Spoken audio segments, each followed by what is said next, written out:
Did you cover the plea? Report whatever was pleaded in the court. Then I think you could get the information of what was pleaded. Well, you said there was no plea though. No plea. When I was arraigned. Yes, I did. Okay. So what said? The plea was not guilty. Okay, then you got your answer. So why you? I'm just making sure. I want to hear from you. You get it right from my attorneys. Okay. They were the one who did it right for me. Yeah, that is Mayor Jose Joey Torres of Paterson speaking to me on Thursday, breaking a 2-month silence after he was indicted on corruption charges after an investigation by the state police and the state attorney general's office. They allege Torres used city workers who were on the clock to do work at a warehouse owned by his daughter and nephew. But none of that seemed to be on the mayor's mind as he gave me a tour in and around the decaying Hinchcliffe Negro League Stadium in Paterson, and my goal that day was only to see the stadium for a story I was doing.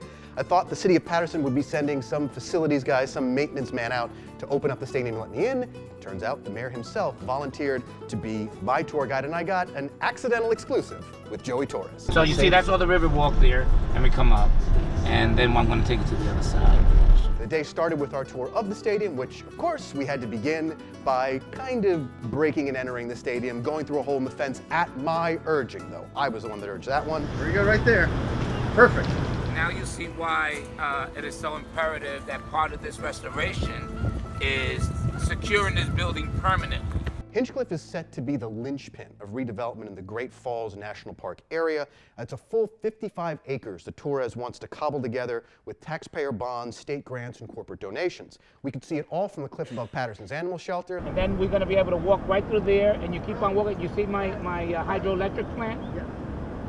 That river walk takes you right through there. This ties up right where we were at when we came in through.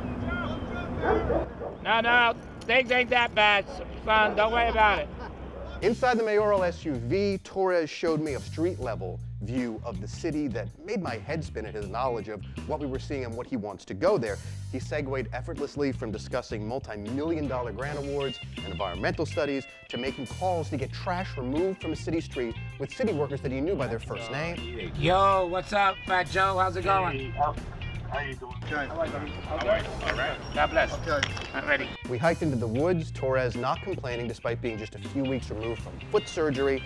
We were alone, so I asked him about the charges, which he believes are politically motivated. I'm hoping that the people will get to know. I would tell you, my faith in God, my faith in country will ultimately prevail, and so I just have to take this course. Torres is 58, and on his second go-round as mayor after serving from 2002 to 2010, he faces 5 to 10 years in prison if convicted of these state charges at an upcoming trial. Remains to be seen whether Torres will make it to the 2018 election next spring, but if he does, will the people of Paterson reward him with their votes if he can turn their city around? So I may not get the keys to the place, but we know how to get in. I ain't gonna tell them. Yeah, don't. I give him credit for being out in front as a guy under indictment facing a trial. He's got some serious stuff ahead. What I don't give him credit for is that how does he not see the connection with something like this that could be a revitalizing moment for the city?